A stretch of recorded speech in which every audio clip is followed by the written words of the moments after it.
Wanneer ons op ons omstandighede fokus, kan ons baie maklik negatief raak. En daarom is dit so belangrik om op God te fokus. Paulus gee vir ons in Filippense 4 baie goeie raad. Hy sê as ons besorg is oor iets, moet ons bid daaroor. Dan sê hy ook hoe ons moet bid. Hy sê ons moet met danksegging bid.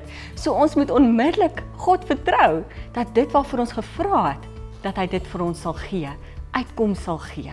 Ons moet hom volkome vertrou.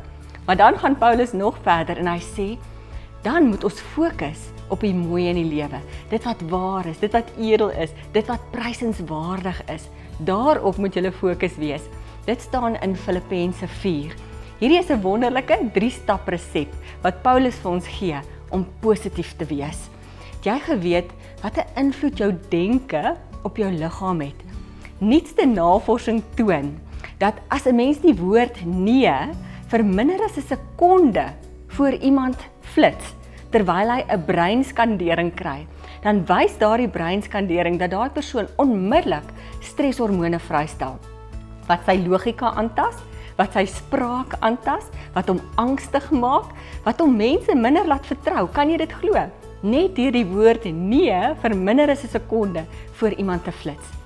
Nog navorsing het gewys dat as jy die hele tyd met mense meng wat kla en onvergenoegd is, tas dit 'n gedeelte in jou brein aan wat jou help met probleemoplossing. So jy gaan nie meer kan probleme oplos nie. Dit tas jou kreatiwiteit aan om die heeltyd tussen negatiewe mense te wees. En daarom moet ons grense stel. Ja, dit wat ons binneste aangaan, reflekteer in ons optrede. 'n Pa wou eendag 'n kosbare les vir sy seun leer. En hy maak toe vir sy seun 'n koppie tee. En toe hy die koppie tee voor sy seun neersit, stamp hy aspris aan die tee, laat al die tee uitspat.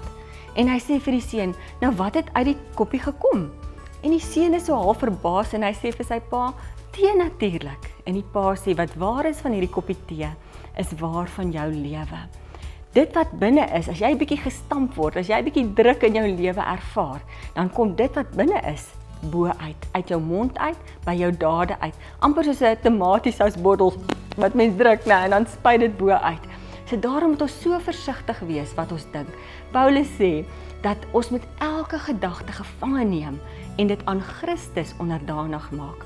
Iemand vertel my nou die dag dat sy 'n rekkie om haar arm bind. En elke keer as sy iets negatiefs dink, dan skiet sy haarself met daai rekkie. En dan weet sy moet dan daai negatiewe gedagte nou vervang met iets positiefs. Wat ek doen is ek begin sommer hardop die Here loof en prys. Want as jy hardop die Here loof, is dit onmoontlik om negatiewe dinge te dink. Ja, die lewe is net heeltemal te kort om negatief en morbied te wees. Kom ons fokus op die positiewe, op die mooi. Kom ons raak dankbaar. As jy in jou spieël kyk en jy dink dis jou laaste dag vandag, wat sal jy gesê het? Wat sal jy gedink het? Begin nou so optree.